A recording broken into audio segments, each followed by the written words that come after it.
ada alarm tanda bahaya. Keras sekali bunyinya ya, Ma. Tentu karena ini penting. Alarm pasti keras. Suaranya bertujuan agar kita tidak menyia-nyiakan, mengabaikan, atau memandang remeh peristiwa yang terjadi. Kela jadi mikir bahwa Alkitab sering membunyikan alarm dalam memperkenalkan keselamatan yang Tuhan berikan. Jangan kita mengabaikan sesuatu yang sangat berharga, yaitu hadiah dari Tuhan. Mari kita ikuti semua tanda bahaya yang diumumkan oleh seorang yang memakai jubah dari bulu binatang dan ikat pinggang dari kulit. Apa pesan penting yang dia sampaikan? Simaklah dengan cermat. Shalom anak-anak. Sebelum memulai renungan, mari kita berdoa terlebih dahulu. Allah Bapa yang bertahta di kerajaan surga, kembali kami datang ke hadirat-Mu ya Tuhan, untuk memohon pertolongan Tuhan di dalam kami merenungkan firman Tuhan, sehingga pikiran dan hati kami boleh terus disesuaikan dengan kehendak Tuhan. Tuhan pakai pembicara agar boleh menyampaikan firman Tuhan dengan benar, seturut dengan isi hati Tuhan. Terima kasih ya Tuhan, hanya di dalam nama Tuhan Yesus kami berdoa. Amin. Raja Ahazia mengirim utusan-utusan untuk meminta petunjuk kepada Baal-Zebub Allah di Ekron. Tetapi tidak lama kemudian utusan ini kembali kepada raja. Raja pun bertanya, "Mengapa kamu kembali?" Utusan ini menjawab, "Tadi ada orang yang menemui kami berkata demikian, pergilah kembali dan katakan kepada raja, beginilah firman Tuhan, apakah tidak ada Allah di Israel sampai harus meminta petunjuk kepada Baal-Zebub Allah di Ekron. Karena itu engkau tidak akan bangun lagi dari tempat engkau berbaring saat ini, dan engkau pasti akan mati."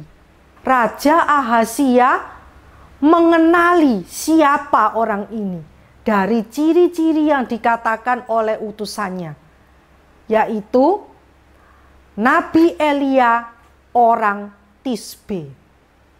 Ciri-ciri Nabi Elia itu memakai baju bulu dan ikat pinggang kulit. Anak-anak, Raja Ahazia mendapatkan teguran yang sedemikian keras melalui Nabi Allah, bukan menjadi bertobat, tetapi malah menjadi marah.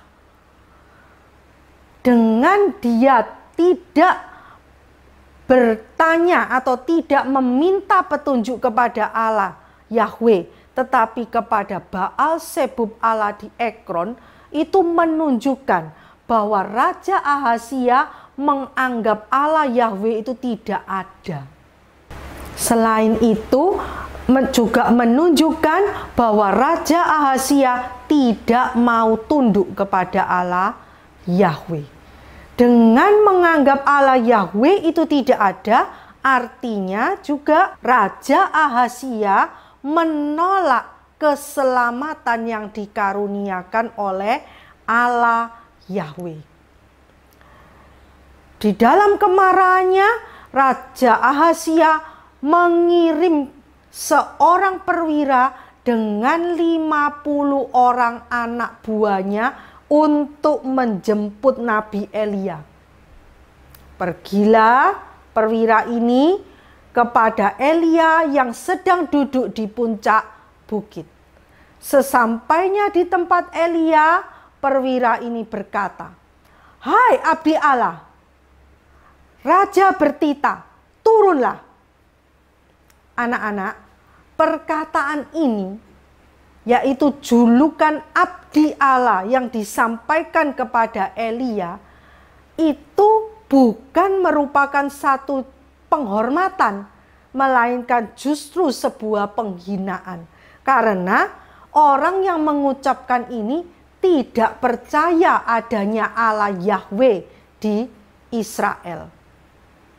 Elia pun menjawab, "Kalau benar aku adalah abdi Allah, maka hendaklah turun api dari langit menghanguskan kalian semua."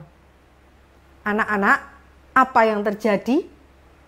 Benar, api dari langit pun turun membakar perwira tersebut dengan 50 orang anak buahnya.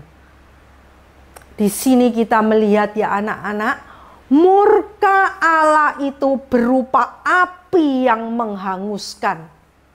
Orang yang tidak menghormati Allah akan menerima hukuman dari Allah yang murka.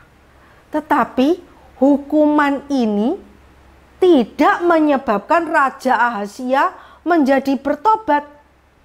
Raja Ahazia pun masih mengirimkan sekali lagi seorang perwira dan 50 orang anak buahnya untuk menangkap Elia. Perwira ini sampai di tempat Elia dan berkata, "Hai abdi Allah, dengarkan titah raja, segeralah turun." Pola yang sama ya anak-anak, perwira ini pun bukan orang yang percaya kepada Allah Yahweh. Bagi dia tidak perlu menghormati abdi Allah maupun Allah Yahweh itu sendiri.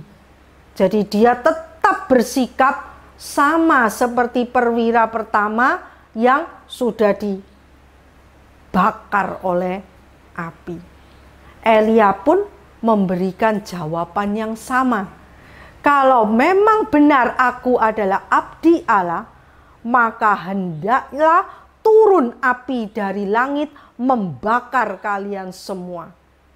Dan benar yang terjadi, api Allah dari langit pun turun membakar habis perwira tersebut dengan 50 orang anak buahnya. Hal ini pun tetap tidak membuat Raja Ahazia menjadi bertobat. Anak-anak, kalian mestinya sulit untuk bisa mengerti, bukan? Satu peristiwa yang mengerikan tetapi tidak membuat orang berdosa menjadi bertobat. Mengapa bisa demikian? Jawabnya adalah karena cengkeraman dosa itu begitu kuat. Dosa adalah satu kuasa yang mencengkeram, dan tidak ada orang yang bisa melepaskan manusia berdosa dari cengkeraman dosa. Hanya satu yang bisa, yaitu Tuhan Yesus Kristus. Tuhan Yesus Kristus sudah mati di atas kayu salib untuk melepaskan kita dari cengkeraman kuasa dosa.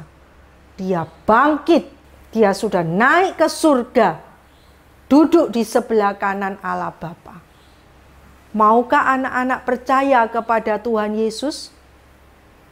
Kalau kalian percaya kepada Dia, maka kalian akan lepas dari cengkeraman dosa. Mari kita berdoa. Allah Bapa yang bertahta di kerajaan surga, sungguh kami bersyukur ya Tuhan. Tuhan sekali lagi mengingatkan kami betapa besarnya, betapa kuatnya cengkeraman dosa. Dan Tuhan Yesus begitu mengasihi kami. Tuhan Yesus mau melepaskan kami dari kuasa dosa.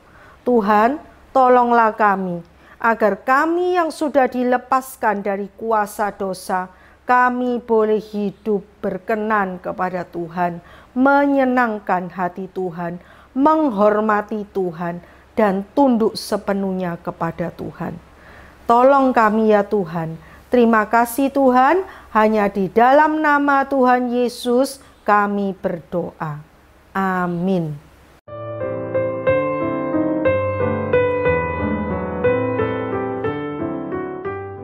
Satu hal lagi yang Tuhan bukakan. Selama ini Kayla anggap Allah di perjanjian lama itu kejam karena menekankan hukum. Sedangkan Allah perjanjian baru itu menekankan kasih. Kita nggak boleh berpikir seperti itu loh. Allah tidak berubah karena kasih serta keadilannya berjalan berdampingan. Allah itu konsisten. Dia mengetahui motivasi di balik setiap permintaan. Ketika hukum Tuhan diberikan bukan berarti Allah jahat, namun justru Allah mau melanjutkan perjanjian covenant-Nya dengan memberi anugerah buat umat-Nya. Merinding Kayla, Tuhan memang baik banget. Mari kita baca 2 Raja-Raja 1 ayat 13 sampai 18. Sayonara.